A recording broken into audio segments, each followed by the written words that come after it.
الله أكبر الله أكبر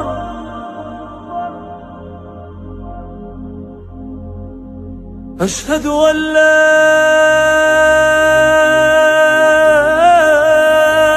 إله إلا الله.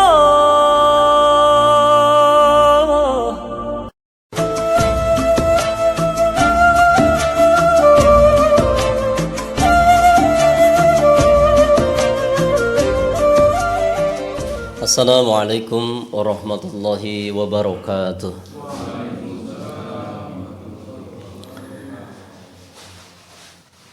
Alhamdulillahi rabbil alamin. Wabihi nasta'inu ala umuri dunya waddin. Assalatu wassalamu ala Rasulillah khatamil anbiya'i wal mursalin wa ala alihi wa ashabihi ajma'in wa man tabi'ahum bi ihsanin ila yaumiddin. Wa asyhadu an la ilaha illallah wahdah la syarika lah wa asyhadu anna Muhammadan abduhu wa rasuluhu la nabiyya wa rasula ba'dah. Fa ya ayyuhal hadirun usikum wa iyaya bi taqwallah fattaqullaha ayyuhal mustami'un la'allakum turhamun. Kama qala Allah subhanahu wa ta'ala fil Qur'anil Karim, a'udzu billahi minasy syaithanir rajim. Bismillahirrahmanirrahim. Innamal mu'minuna ikhwah fa aslihu baina akhawaykum wattaqullaha la'allakum turhamun. Al-ayah sadaqallahu wa rasuluhu. Allahumma anfa'na bima 'allamtana wa 'allimna ma yanfa'una wa zidna 'ilma. Allahumma inna nas'alukal huda wat-tuqa wal 'afafa wal ghina. Allahumma bika asbahna wa bika amsayna wa bika nahya wa bika namut wa ilaikan nusyur. Allahumma amin. Hamba-hamba Allah, muslimin dan muslimat, saudara dan saudariku sekalian yang sama-sama mengharapkan rahmat Allah Subhanahu wa taala. Kita bersyukur betul kepada Allah Tabaraka wa taala atas banyak karunia dan anugerah yang kita dapatkan. Di antara yang terbesar itu adalah diberikannya kita kesempatan untuk bisa berjumpa dengan Dzulhijjah tahun ini dan diberikan kemampuan serta kesabaran untuk bisa mengisi 10 hari pertamanya dengan berbagai rangkaian ibadah sebagai bentuk muqarabah kita pada Allah, memperpendek jarak antara kita dengannya. Dalam hak sunnah, hari-hari 10 pertama itu dikenal dengan ayyamun a'zam, hari-hari yang agung. Sekali lagi kita sangat bersyukur pada Allah karena bisa dipertemukan dengan Dzulhijjah tahun ini, diberikan kemampuan dan kesabaran untuk bisa mengisi hari-hari agung tadi dengan berbagai ibadah. Ini luar biasa, dan puncaknya adalah pada hari Ahad pekan kemarin, di hari nahar, hari udhiyah itu. Semoga Allah Tabaraka wa ta'ala menerima semua bentuk ibadah kita dan dinilai sebagai suatu muqarabah yang benar-benar bisa memperpendek jarak kita dengannya. Allahumma amin. Hamba-hamba Allah, a'azani Allahu wa iyyakum. Kemudian pada pagi hari ini kita berkumpul setelah sholat fardu subuh berjamaah ini untuk menggali ilmu-ilmu yang dengannya pula kita akan jadikan wasilah menerangi jalan dari sisa kehidupan kita dalam beribadah pada Allah Subhanahu wa taala. Namun yang perlu diingat, selain kita memohon ilmu yang bermanfaat pada Allah lewat doa, kita pun perlu meminta pada Allah hidayah. Karena jika tanpa hidayah, ilmu yang dipelajari itu hanya akan membuat orang makin jauh dari Allah. Ini disebutkan dalam sebuah riwayat Man izdada ilma wa lam yazdad huda lam yazid minallahi illa bu'da. Siapa yang bertambah ilmu tapi tidak beriringan berbanding lurus dengan bertambahnya hidayah, maka ilmu yang dia dapat sehingga bertambah itu tidak akan mampu menghasilkan apapun selain memperpanjang jarak jauh nih, memperjauh jarak dirinya dengan Allah. Nah, kita tidak menginginkan itu. Memangnya ada orang yang berilmu malah makin jauh dengan Allah? Banyak hadirin. Di zaman ini bahkan sedang dipiralkan. Bergelar doktor, tidak sedikit profesor, lalu dia melakukan cuitan, membuat cuitan atau postingan yang mengatakan bahwa kalau kalian makin dalam belajar ilmu, katanya sebegitu. Kalau kalian makin dalam belajar ilmu, maka kalian akan tahu bahwa Tuhan itu tidak ada. Bayangkan, bahwa Tuhan itu dibuat oleh manusia untuk mengekang kebebasan. Itu yang ngomong profesor, doktor, dan sedang dipiralkan. Itu masuk ke kampus-kampus, masuk ke forum-forum, didengungkan dan dibiayai. Kalau seandainya kita, keluarga dan generasi kita nih, tidak kokoh akidahnya, akan mudah terbawa dan terombang-ambing dengan statement-statement yang seolah-olah logis tadi. Maka penting hidayah. Oleh karena itu tadi di awal kami minta pada Allah ilmu yang bermanfaat. Allah manfa'na bima 'allamtana wa 'alimna ma yanfa'una wa zidna ilma. Kita minta tambahan ilmu yang bermanfaat. Namun kita ikuti dengan Allahumma inna nas'alukal huda. Kita minta pada Allah hidayah. Supaya ilmu yang ada justru makin memperpendek jarak kita dengan Allah Subhanahu wa taala. Betul-betul menerangi untuk diri dan bisa menerangi orang lain, sama-sama menuju Allah tabaraka wa taala. Hamba-hamba Allah, saudara-saudariku sekalian yang sama-sama mengharap ridho, rahmat dan ampunan Allah Subhanahu wa taala. Masih dalam nuansa Dzulhijjah, di mana hari ini kita memasuki hari yang ke 17. Tos lewat panginten dinten tasyrik banyak. Tos tekadangu takbiran tos salat teh gitu. Ya. Para hamba Allah, masih dalam nuansa Dzulhijjah, kendati hari tasyrik sudah berlalu, begitupun Udhiyah dan 10 hari pertamanya. Namun tentu saja bulan ini Allah haramkan keseluruhannya, bukan hanya 10 hari pertamanya. Jadi kedudukan haram bulan ini itu dari tanggal 1 hingga ujungnya. Maka tentu saja dengan keagungan, keutamaan bulan ini kita akan mengambil pelajaran yang banyak darinya insya Allah lewat kajian subuh ini. Tadi malam saya nanya ke Pak Rashid, kira-kira Pak ada tema yang perlu dibahas gitu. Beliau mengatakan di WA, saya terlupa redaksi persisnya, kalau nggak salah begini. Apa yang dilakukan setelah berkurban gitu beliau. Saya jawab, ya tinggal nyate, ngagule atau ngabarbeque. Naon dia teh geus berkurban malin.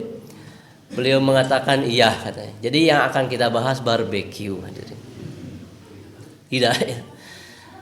Tentu kita pun berdoa semoga yang berkurban kemarin Allah menerima ketakwaan mereka. Saudara-saudara kita yang melaksanakan ibadah haji, Allah terima dengan penerimaan yang baik dan disampaikan haji mereka ke derajat yang mabrur. Lalu kemudian mudah-mudahan kita yang belum sempurna rukun Islamnya lewat ibadah haji ini, Allah tabaraka wa taala undang dan takdirkan kita bisa melaksanakan rukun Islam tersebut. Hamba-hamba Allah, jika kita termasuk orang yang belum bisa berkurban, dari tahun ke tahun hanya jadi ya penikmat daging kurban saja tanpa bisa berkurban gitu, maka jangan berkecil hati. Ada sebuah riwayat dari Ummu Hani mengenai suatu amalan yang bisa setidaknya mendekati pahala ibadah berkurban. Saya kalimatnya mendekati ini ya. Riwayat Ummu Hani itu begini. Ketika datang ke Rasulullah, ataitu ila Rasulillahi sallallahu alaihi wasallam. Kata beliau, saya menjumpai Nabi sallallahu alaihi wasallam, menghadap begitu.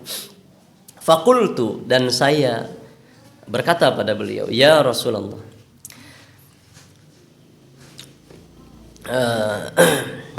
Masya Allah, Dhullani ala amalin fa inni qad kabirtu wa du'iftu wa badzantu." Ya Rasulullah, saya ini sudah sepuh gitu. Saya telah lemah nih, telah ringkih lah gitu, nggak sanggup untuk beribadah yang pakai fisik ceritanya gitulah. Kemudian tunjukkan kepadaku suatu amalan. Dhullani ala amalin. Tunjukkan kepadaku suatu amalan yang bisa saya kerjakan di usia yang sudah tidak muda lagi ini. Gitu.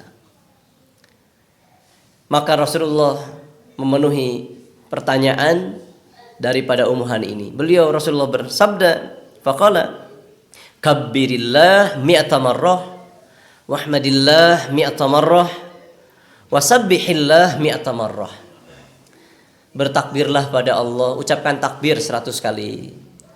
Ucapkan tahmid 100 kali. Ucapkan tasbih 100 kali. Jadi kalau dikira-kira gitu ya, ibarat zikir ba'da sholat 3 kalian gitu. Da mualila itu zikir takbir 100 kali teh. Paling lamun untuk maninah ya, kalau tumaninah wiridnya Allahu Akbar, Allahu Akbar gitu.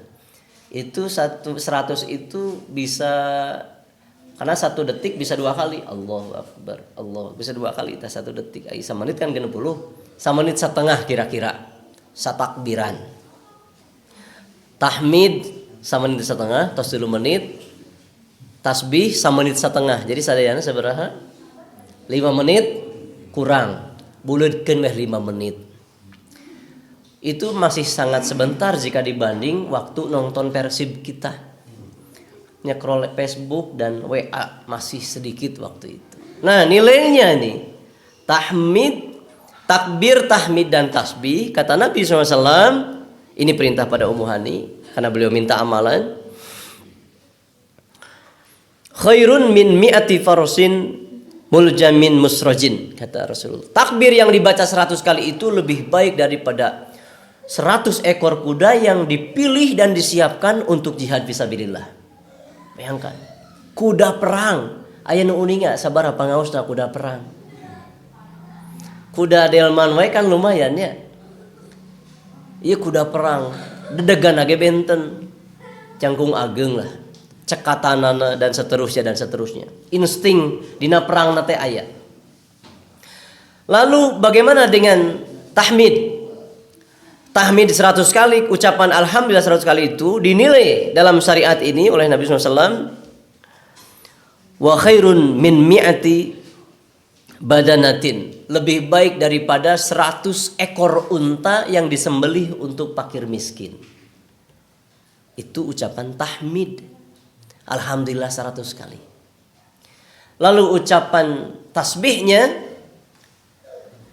kata Rasulullah, wa khairun min mi'ati raqabatin, lebih baik daripada 100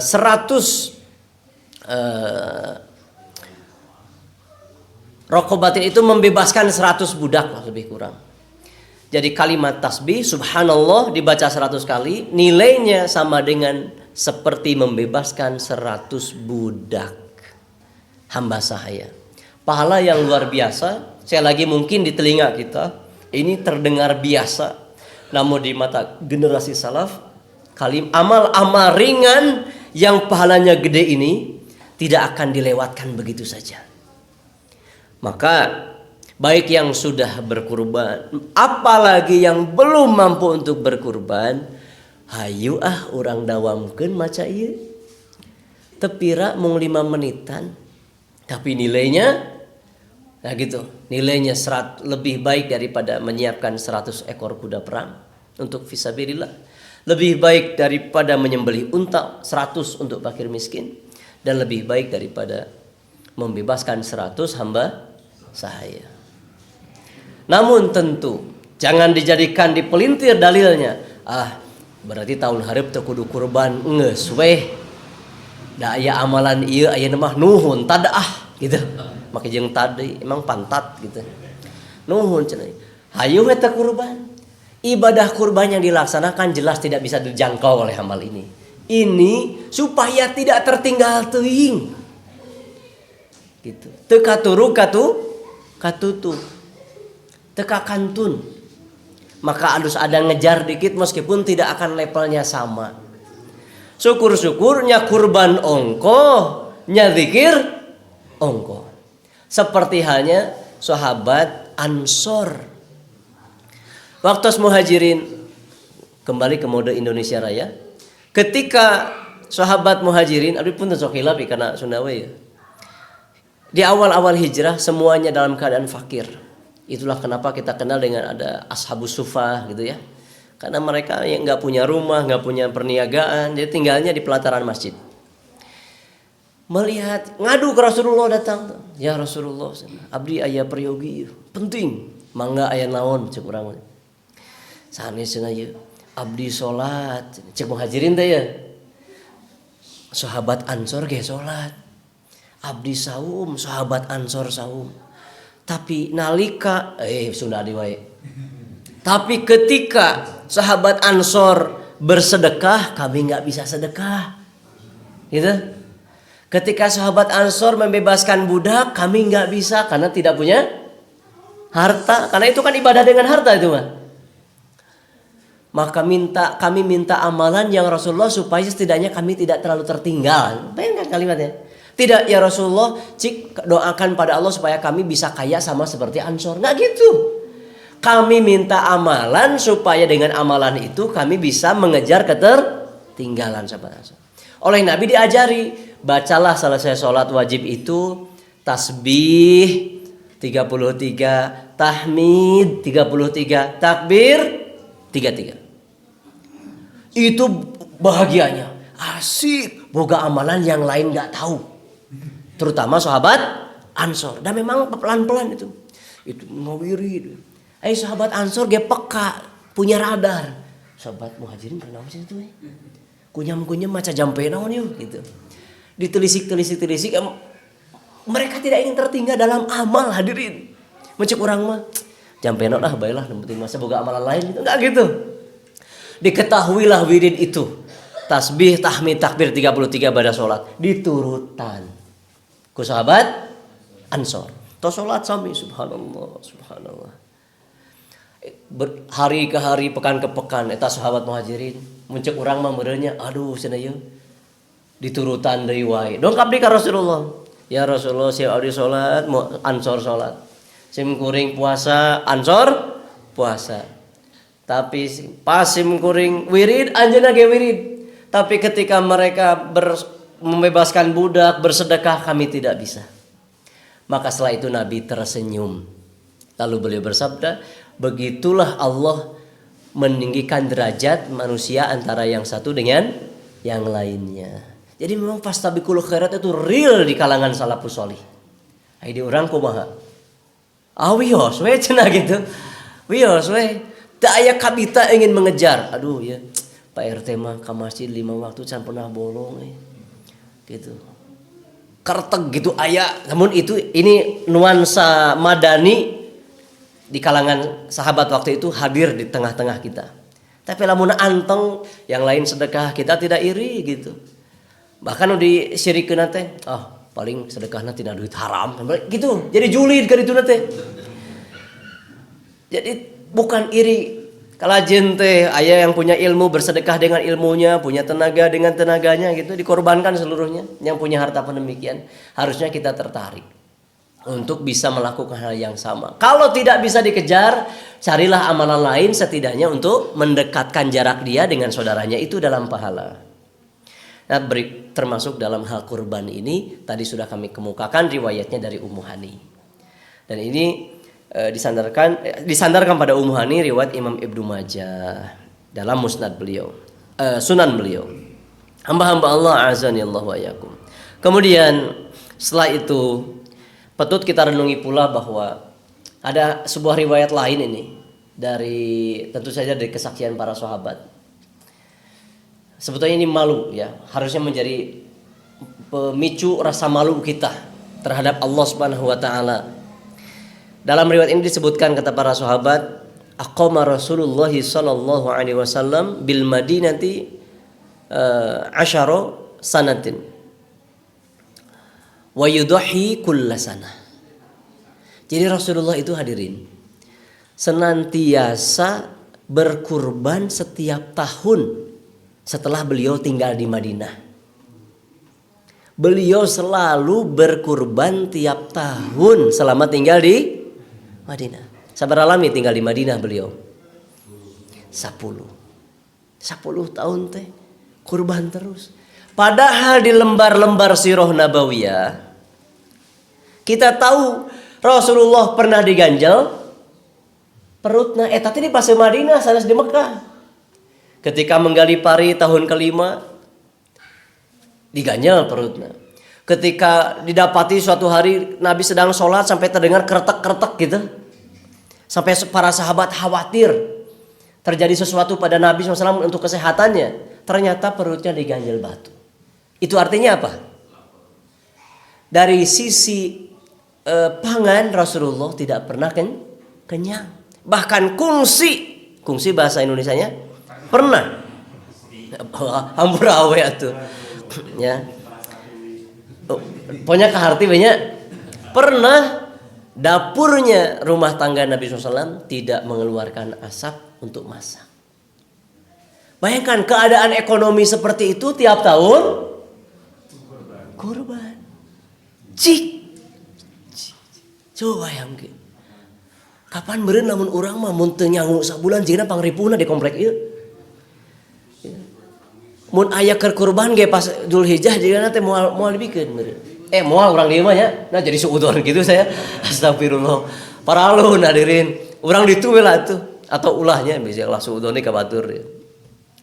Jadi Rasulullah alaihi wasallam senantiasa berkurban sepanjang tahun meskipun keadaan di rumah tangga beliau sangat prihatin.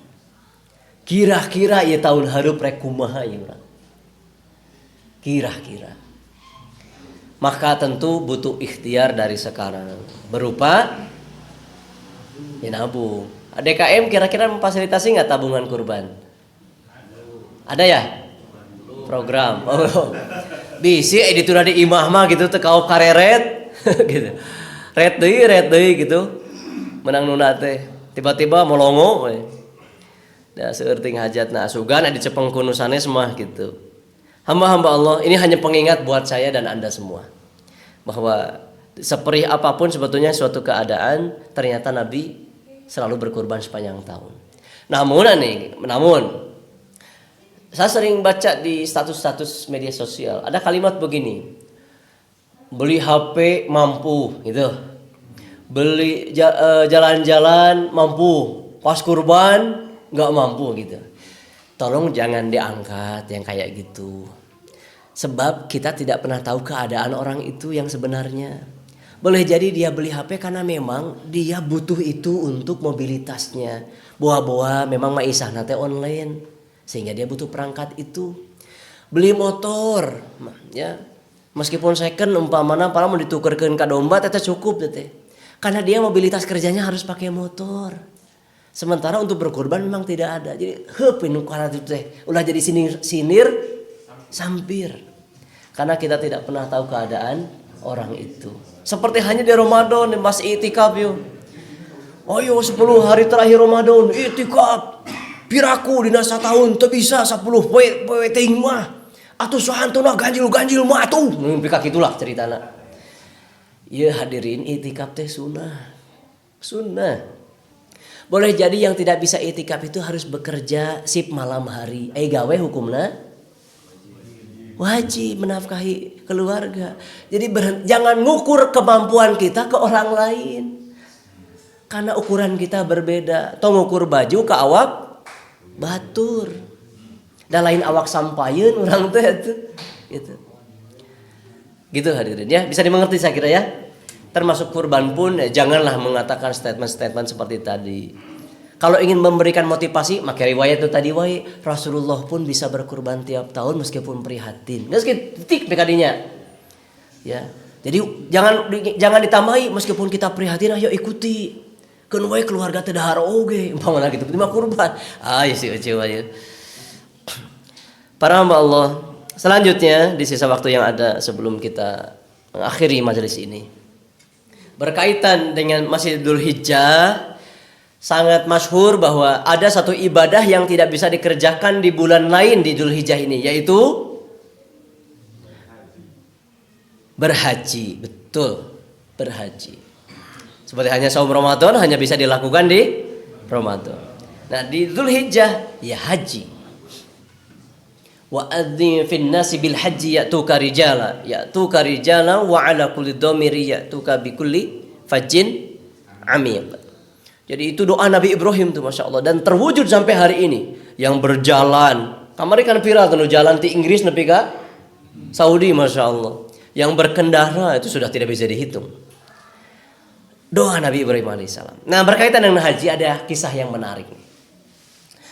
Jika kita mendengar atau pernah mendengar ada haji yang tidak mabrur, orang yang haji tapi hajinya tidak mabrur, atau muncul orang-orang mah disebut haji naon tah mun teu kitu. Haji mabur cenah gitunya. Atau haji luna, pernah ngadangu teu? Heeh, so anu karena itulah.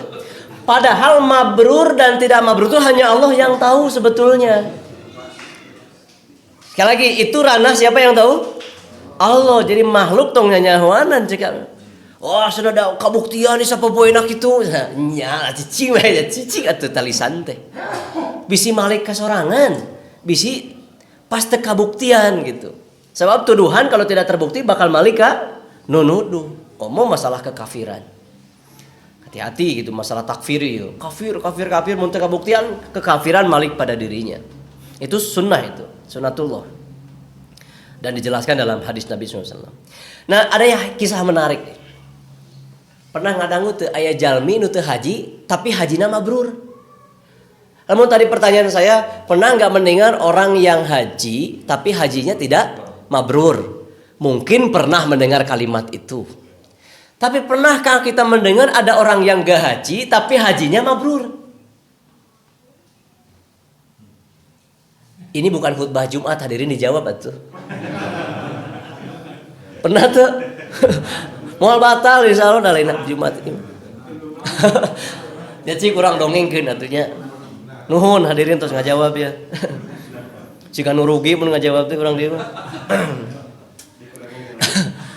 Ini kisah mimpinya Abdullah bin Mubarak. Abdullah bin Mubarak itu tabi'in mulia. Alimun, hakimun, karimun, mujahidun, lengkap utuh pada satu orang ini. Lahir pada tahun 118 Hijrah, abad kedua. Ya, bertetanggalah dengan Imam Syafi'i. Di Turkmenistan, ayeuna Turkmenistan teh di Asia Tengah, ya saket Kazakhstan, Pakistan, tan gitulah. Terus wafat pada tahun 181. Jadi mudah diingat 118, 181. Yuswana lebih kurang 63 tahun, mirip yuswa Nabi SAW. Lengkap utuhnya apa? Dia ahli ilmu pada masanya. Kemudian juga kaya raya dan dermawan dengan kekayaannya. Dia pun mujahid fisabilillah, bahkan beliau memang sahih di jalan Allah. Kemudian apa tadi? Alimun, karimun, mujahidun, jadi non tadi? Hakimun. Jadi sangat bijaksana dengan segala keilmuannya. Lengkap utuh, Masya Allah. Silakan baca biografi Abdullah ibn Mubarak. Ketika melaksanakan ibadah haji, nah selesai rangkaian ibadah haji itu, beliau beristirahat dan tiduran dekat Ka'bah. Dan tidak sebanyak sekarang kan, ayo ribuh kuno umroh, katincak we kalau yak meureun mun hoyong kulem di dinya teh. Komo ku petugas oge ayeuna mah teh kenging kulem di ditu teh. Nah, ketika tidur beliau bermimpi. Nah, mimpina orang soleh, ahli ilmu, bahkan generasi terbaik tabiin lain mimpi samanea ieu. Dalam mimpinya beliau melihat dua orang turun yang beliau sangka adalah dua malaikat. Lalu dua malaikat ini berbincang-bincang dalam mimpi Abdullah bin Mubarak. Obrolanna kumaha ya obrolanna? Cek malaikat A ke malaikat B teh. B, kamu tahu nggak berapa jumlah orang yang haji tahun ini? Malaikat B jawab, ada 600.000. Ukuran waktu itu sangat banyak. Ukuran waktu itu loh. Sekarang kan sudah juta ya. Terus si A nanya lagi, B, kamu tahu nggak siapa di antara yang 600.000 ini yang hajinya mabrur? Malaikat B jawab, kalau perkara itu saya tidak tahu. Tuh malaikat wae teu uninga masalah mabrur ini, kemakbruran ini. Lalu si B menjawab, melanjutkan jawabannya, tapi saya mengetahui mananya kelas kedap. Tapi saya mengetahui ada satu orang yang bernama Ali bin Al-Mufid yang tinggal di Suriah, itu di Damaskus. Dia tidak haji, tapi hajinya Allah terima, hajinya mabrur. Mendengar percakapan yang disangka dua malaikat tadi dalam mimpinya, langsung ngorejat saking kagetnya Abdullah bin Mabrur, ngorejat. Lain ngalilir, ngorejat saking kagetnya. Ngaulang. Kok bisa ada orang gak haji tapi hajinya mabrur? Tapi ketika ditanyakan ke Anda, ngorejat euy. Bahkan ngajawab oge dipaksa tadi. Oh, telat Pak. Ya, tapi lumayan lah daripada tidak sama sekali ya. Baru nyadar ternyata ada cerita ini. Maka setelah itu langsung beliau beranjak dari Mekah Al-Mukarramah menuju Damaskus Suriah. Membawa perbekalan. Ke Damaskus, ya di Syam. Jadi Syam itu ada 4 kota hari ini. Dulu mah disebutnya Syam. Palestina, Libanon, Yordania, dan Suriah. Nah itu. Itu ayah Israel, pupus. Ya. Jadi itu lagi. Nah setelah sampai di Damaskus, beliau tidak buang waktu. Segera gencar mencari informasi yang namanya siapa tadi?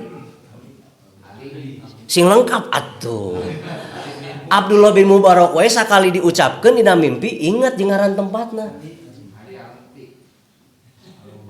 Nu tiasa jawab boleh euih ti payun.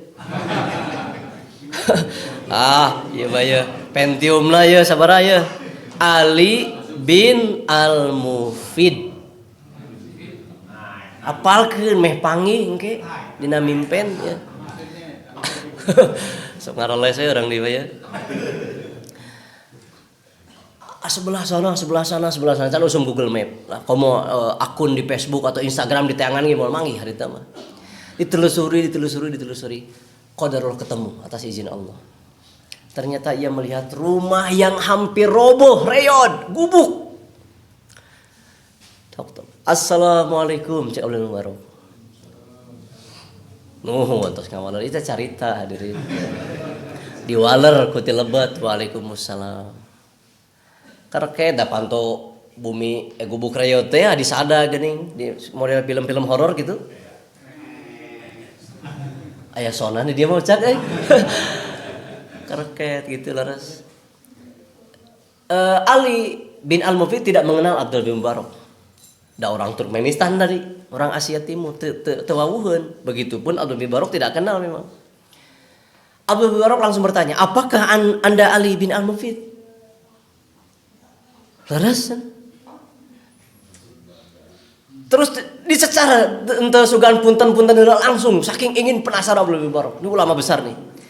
Apakah Anda betul sudah berniat melaksanakan haji tahun ini? Mangulang lah, betul. Beliau profesinya tukang sepatu. Tadi dia tukang sepatu ya. Pokoknya tukang jualan lah.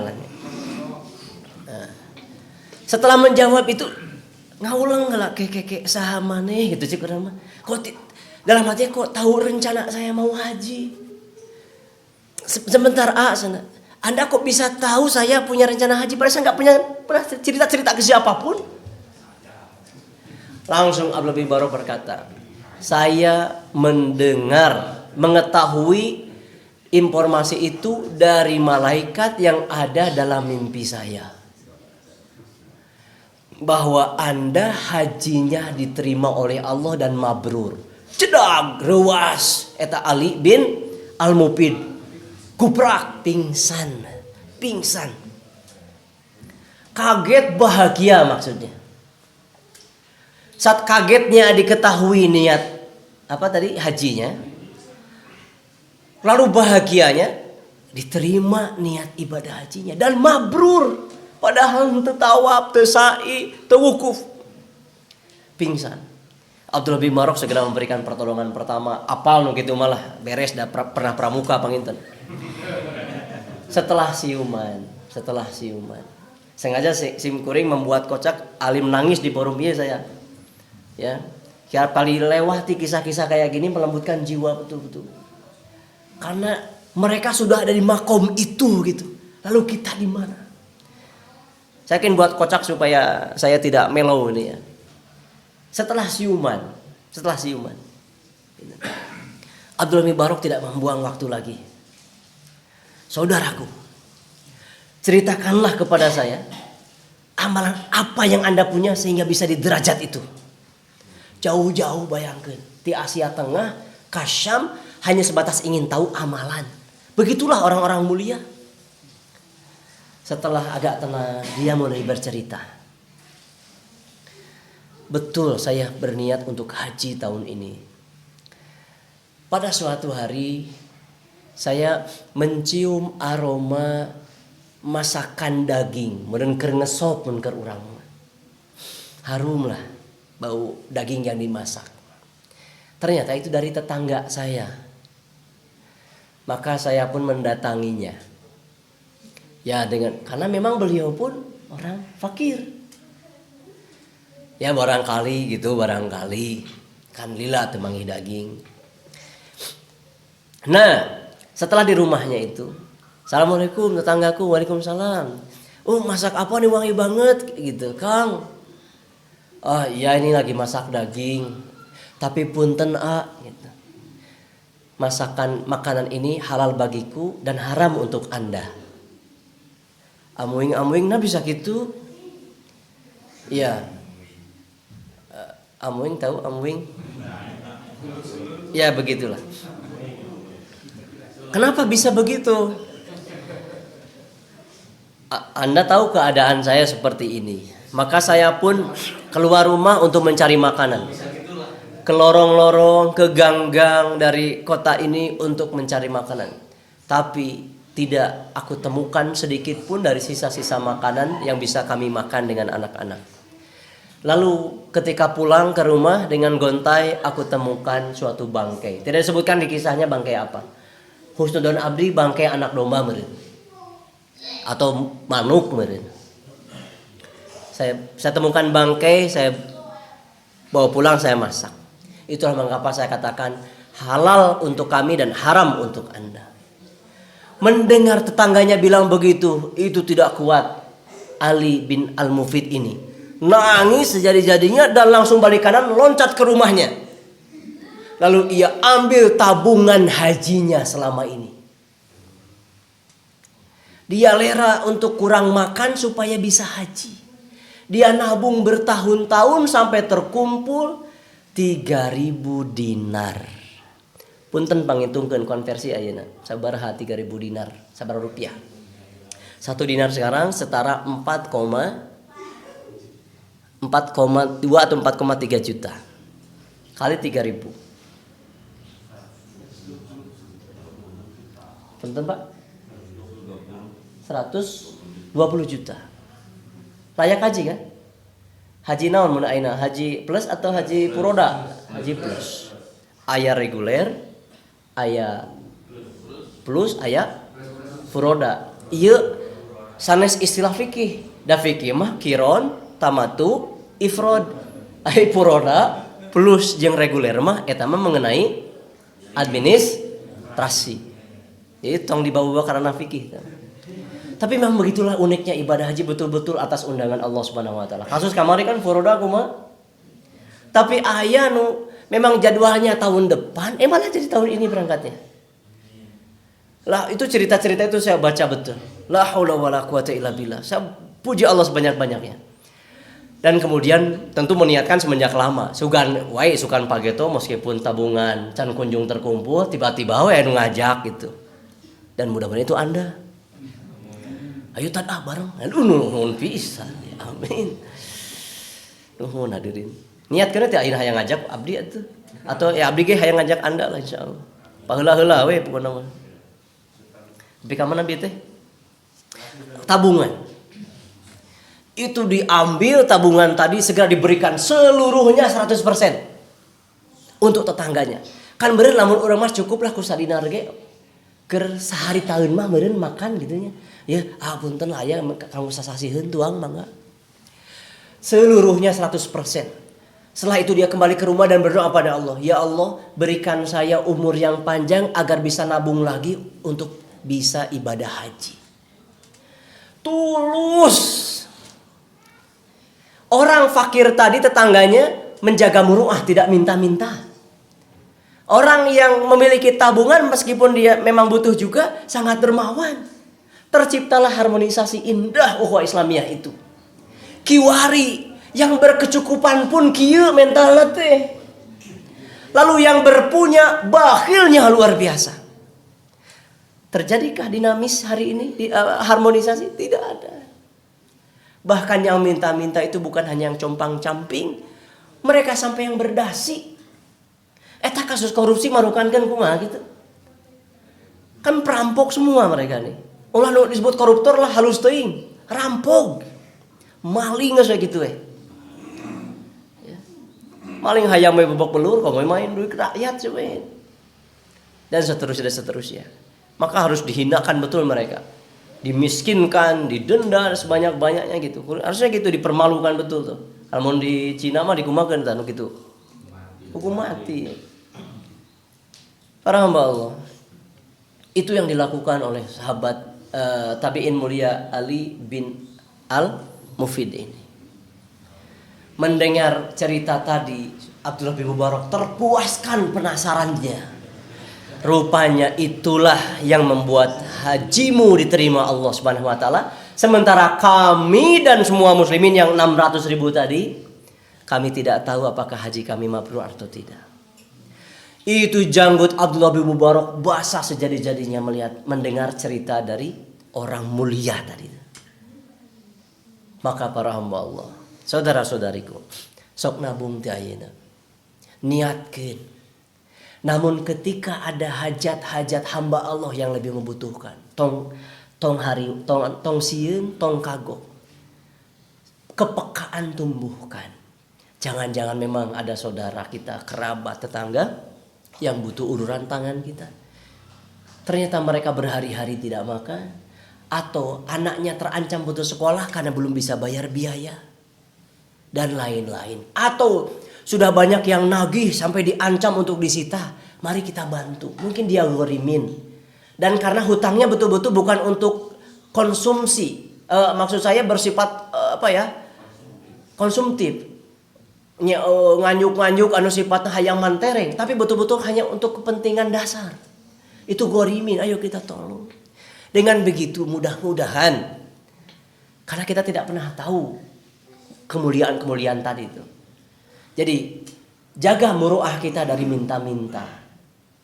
Namun kalau posisi kita sebagai orang yang mampu, mari hilangkan sifat bakhil pada diri kita. Apakah ini kode?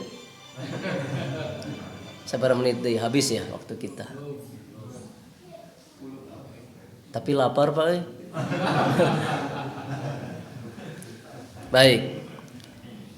Nah, kalau tadi itu silahkan renungi sendiri, tafakuri sendiri dan mulai niatkan. Mumpung aya kene umur hadirin, mumpung kene umur dan Anda punya wasilahnya. Pagawean gaduh, keluarga gaduh, wasilah punya. Lakukan itu umpaya kesempatan. Ya. Kalau Anda sudah berhaji, kan mungkin ada orang lain yang perlu dihajikan oleh Anda. Sok amal solih lewat harta yang dikaruniakan. Gitu. Nah, berikutnya Kalau tadi seperti jika Anda tidak bisa berkurban, ada amalan untuk bisa mengejar ketertinggalan dari pahala berkurban. Sekarang, jika kita belum bisa berhaji, ya tadi tetap niatkan, lakukan ikhtiar nyata, nabung sekecil apapun, dan lakukan amalan-amalan yang pahalanya setara haji. Ini baru saya kompilasikan sebagian dari kitab hadis. Kalau dikumpulkan lebih lama, karena waktu saya nulis itu hanya dari pukul 3:30 sampai dengan berangkat ke sini tadi. Saya belum kumpulkan lebih banyak. Amalan-amalan ini sudah rutin kita kerjakan, alhamdulillah. Maka ini sebagai penguat. Apa saja amalan-amalan yang bisa senilai dengan ibadah haji. Karena masalah ibadah haji ini, wal hajjul mabruru laisa lahu jazaa'un illal jannah. Itulah kenapa dikejar. Karena tidak ada pahala untuk haji mabrur kecuali surga. Pertama, amalan yang senilai dengan ibadah haji adalah berbakti kepada kedua orang tua kita. Jika kita selalu ingin ibadah haji gitu ya, untuk menyempurnakan rukun Islam, karena memang muslimin harus demikian, tertarik dan sangat antusias, ambisius untuk bisa ibadah haji dengan cara yang halal. Tapi paling enggak sebelum itu terwujud, lakukan amalan ini, yakni berbakti pada kedua orang tua. Apa dalilnya? Rasulullah Sallallahu Alaihi Wasallam bersabda, "Fas'alillah fi birriha, fa idza fa'alta fa anta hajjun mu'tamir." Mintalah kepada Allah lewat berbakti birrul walidain kepada kedua orang tua. Fi birriha dalam ini kepada ibu sebetulnya ya. Tapi saya kumkan seluruhnya, kedua orang tua. Fa idza fa'alta, jika engkau melakukannya, maksudnya bakti ini, fa anta hajjun mu'tamir, maka kamu seperti seorang yang haji dan umroh. Ini diriwayatkan oleh Imam Ibnu Hajar Al-Haytami. Beliau menilai hadis ini sanadnya sangat jayyid ya. Berbakti pada kedua orang tua kita, khususnya ibu. Bakti itu bentuknya apa sih? Bisa nafkah. Yang paling utama adalah perlakuan baik kita, sikap, perkataan gitu. Jangan sampai menyakitinya. Jangan meninggikan suara pada kedua orang tua kita. Wahfid lahuma janaha dzulli minar rahmah. Wahfid itu kalau itu di burung, karena memang itu di sayap burung, itu dikatup sayap itu. Jadi sayap kebesaran kita, emblem-emblem, atribut-atribut status sosial kita di hadapan orang tua katupkeun. Lain sasaha maneh teh di harapan kolot mah. Meskipun orang tua kita ya mungkin tidak berilmu, ya begitulah keadaannya. Tapi mereka menjadi sebab hadirnya kita di muka bumi ini. Berikan Fatihah sebanyak-banyaknya untuk mereka. Berbakti pada mereka. Mumpung masih ada, kalau sudah tidak ada, doa perbanyak, amal soleh perbanyak supaya mereka dapat pahalanya. Lalu selagi masih hidup, maka sikap kita, ucapan kita, nafkah kita berikan yang terbaik buat mereka. Buat mereka ridho agar Allah ridho. Itu yang pertama. Yang kedua, apa amalan yang bisa bernilai haji? Yakni sholat subuh berjamaah dan zikir hingga waktu syuruk. Ini sering sudah kita mudawamahkan, alhamdulillah. Minimal seminggu sekali malah di weekend gitu loh. Mah Anda dirurusuh ku gawe, kudu geus ka kantor jam sekian atau kudu geus mangkal jam sekian, paman. Setidaknya 1 pekan sekali usahakan. Kata Nabi SAW, man sholal ghada fi jama'atin, dalam riwayat lain man sholal fajr bisa fi jama'atin, thumma qa'ada yadhkurullah hatta tatlu asy-syams, thumma shala ra'atain kanat lahu ka ajri hajjatin wa umratin tammah. Ini sudah kita pahami bersama dan akan kita lakukan pagi ini insyaallah. Yang ketiga, menjaga sholat 5 waktu di masjid. RT, RW, bukan hanya DKM. Ayo keprik warga yang mukmin, laki-laki dewasa, ingatkan ke masjid. Itu tugas Anda mensolehkan umat di sini, para umaro di sini, para pemangku kebijakan. Ingatkan tetangganya, mari Pak ke masjid. Tong elek ke saudara kita yang di jamaah tabligh tuh, nepi ka leuweung-leuweung, nepi ka pelosok mana. Tetangga kita seru. Ini tugas kita, mengingatkan.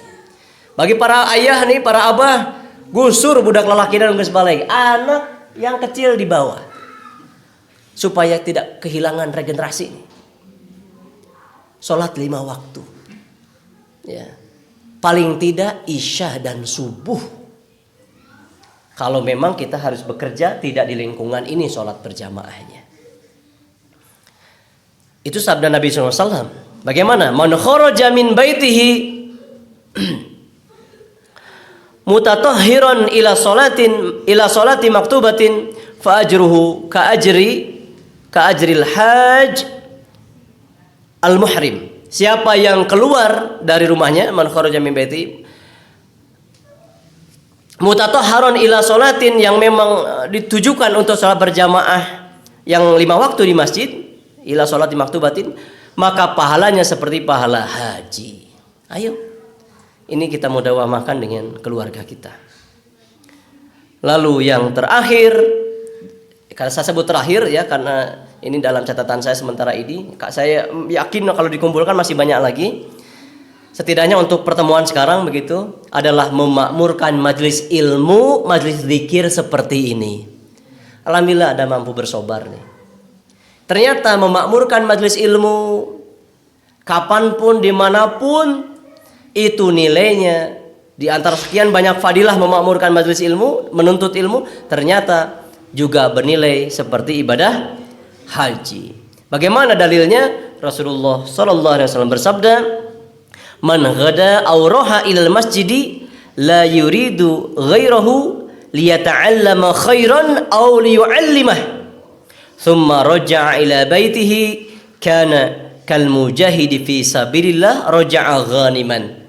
Siapa yang pergi ke masjid, rumah Allah seperti ini, dan dia tidak menuju tempat lain, tidak menginginkan tempat-tempat lain, la yuridu ghairah, pergi ke masjidnya buat ngapain? Liyata'allama khairan, untuk belajar kebaikan, ilmu. Au liyu'allimahu, atau datangnya ke masjid memang untuk ngajarin ilmu, ngajarin kebaikan. Nah, kita semua sekarang dalam koridor itu mudah-mudahan insyaallah. Summa raja'a ila baiti, lalu setelah ini bubar, pulang ke rumah masing-masing. Kana kal mujahidi fi sabilillah raja'a ghaniman. Pulangnya kita ke rumah laksana orang yang baru pulang dari medan laga jihad kita itu, membawa ghanimah.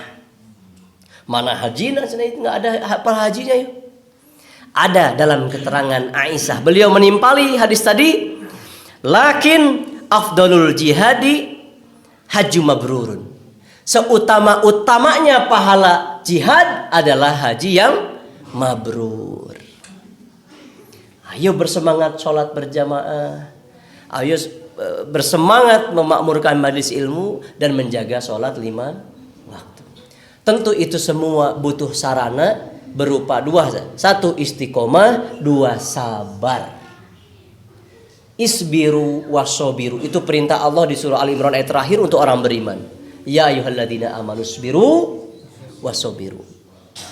Karena memang orang yang sabar itu kualitas dirinya 1:10. Ada di surah Al-Anfal surah ke-8 ayat 66. Intakunu, surah Al-Anfal sebentar. La haula wala quwwata illa billah. Iyakun minkum 20 sabirun yaglibu mi'atain wa iyyakum minkum mi'atun yaglibu alfam minal ladzina kafaru bi annahum qaumul la yafqahun. Jika ada di antara kalian 20 orang yang sabar, kata Allah, maka 20 orang yang sabar ini mampu mengalahkan 200 orang. Begitupun jika ada 100 orang yang sabar akan mampu mengalahkan 1000 orang. Berarti 1:10. Jangan sampai kesabaran kita dalam ibadah-ibadah tadi dikalahkan oleh sabarnya orang kafir. Orang kafir dia sabar dalam ibadah. Contohnya apa? Ini saya bantu sedikit sebagai pamungkas. Itu Allah firmankan di dalam Quran surah Al-Furqan ayat 42. In kada la yudilluna an alihatina laula an sabarna 'alaiha. Itu perkataan pembesar-pembesar Quraisy. Kata mereka, seandainya atau hampir-hampir saja Muhammad itu memalingkan kita dari penyembahan kepada Tuhan-Tuhan kita. Laula an sobarna alaiha, kalau kita tidak sabar beribadah kepada Tuhan-Tuhan kita, maksudnya patung. Ada kalimat sobar. Dan itu dibuktikan. Jadi ternyata orang kafir juga sabar dalam ibadah mereka itu. Jadi orang eleh sabar gitu maksudnya. Contohnya siapa? Saya nukilkan sedikit dari Sirah Nabawiyah. Ada namanya nih musyrikin, tokoh musyrikin, dan dia mati dalam sangat sabar dalam kekafirannya sampai matinya nih. Siapa contohnya? Ada namanya Al-Aswad bin Abdul Asad Al-Makhzumi pada peristiwa perang Badar tahun kedua Hijrah. Dia bersumpah, coba bayangkan, berjalan dari Mekah ke lembah Badar itu lebih kurang jaraknya 340 km. Jauh itu, tapi mereka sabar menempuh perjalanannya. Setelah sampai di Badar, Al-Aswad ini berkata, saya bersumpah akan minum air sumur Badar ini atau saya akan robohkan tembok-tembok sumurnya supaya muslimin nggak bisa minum gitu. Dan dia maju. Hamzah bin Abdul Muthalib melihat dia maju, beliau pun maju. Dihadang oleh beliau, terjadi duel. Hamzah berhasil menebas kaki, salah satu kakinya sampai di pertengahan paha, di atas lutut. Bayangkan dalam keadaan sekarat seperti itu, geus teu gaduh, geus teu yang si eta mah make gaduh, geus teu boga suku. Tapi dia sangat sabar untuk meraih sumur Zam-Zam untuk memenuhi sumpahnya. Coba bayangkan. Sabar. Orang kafir sabar. Tentu saja Hamzah tidak membiarkannya. Dia hadang lagi. Tebas sekarang apanya? Lehernya. Orang kafir sabar dalam kekafirannya. Piraku orang tidak kalah sabar dalam ketaatan. Mari. Sebagai rasa syukur pada Allah, orang nyakeun, orang edankeun ibadah pada Allah Subhanahu wa taala di sisa umur. Digaspol, gaskeun cenah bahasa urang euna. Kitu para wargi, hapunten anu kasuhun, pamilina ieu cumariosan seueur nu kirang meunahna. Mudah-mudahan we aya sae sareng hikmah manfaatna sehingga kita bisa beramal dengannya. Maka dari itu kami berisifat pada Allah, aqulu qouli hadza wa astaghfirullah li wa lakum walhamdulillahilladzi bi ni'matihi tatimmu sholihat. Subhana rabbika rabbil izzati amma yasifun wa salamun alal mursalin walhamdulillahi rabbil alamin. Allah nabi sawab. Kepada Amir Majlis kami kembalikan.